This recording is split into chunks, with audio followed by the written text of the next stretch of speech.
ज़्यादा बोलने को। कविता क्या है कवि बताएंगे। प्रेमिल संवेदना है कविता, बर्फीला हिमालय है, छिपाए है आग भीतर, अनुभूतियों के ज्वाला है कविता। भावनाओं का नाम है कविता, संवेदनाओं का नाम है कविता। पीयूष वर्षा है शब्दों की, कविता पानी की धार है।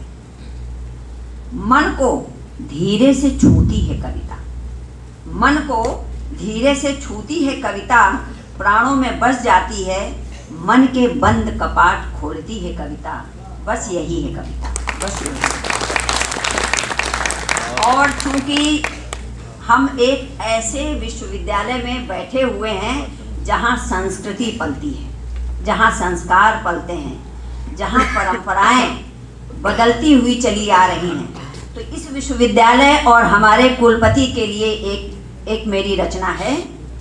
मैंने उस कविता का नाम दिया है बिटिया और औदुंबर। जानते हैं एक वृक्ष होता है, पीपल, औदुंबर, पलाश, बरगद, ये चारों प्रतीक हैं।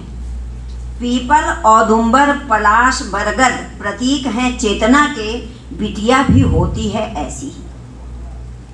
वह दादी के बूढ़े हाथों को थाम बिखेरती है दाने, रखती है संस्कारों की नींव। तो बिटिया के ऊपर है। माँ का आंचल पकड़, कनकियां, कनकी जानते हैं बच्चे हमारे, शायद ना जानते हो, टीचर उन्हें बताएं कि जो अन्न के बहुत छोटे छोटे दाने होते हैं उनको कनकी कहा जाता है। तो माँ का आंचल पकड़, कनकियां खिलाती है चिड़िया को, बिटिया ऐसी ही होती है।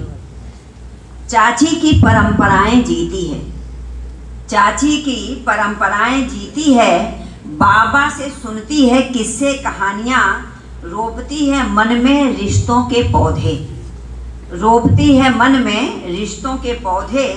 पिता की उंगली पकड़ घूम आती है, एक क्षण में परियों के देश। पिता ऐसे ही होते हैं, पिता की उंगली पकड़ घूम आती है, एक क्षण में परियों के देश। और चाचा के मन में बैठ संबंधों की गांठ जोड़ती है बिटिया, और चाचा के मन में बैठ संबंधों की गांठ जोड़ती है बिटिया। पीपल, पलाश, औदुंबर और बरगद होती है बिटिया।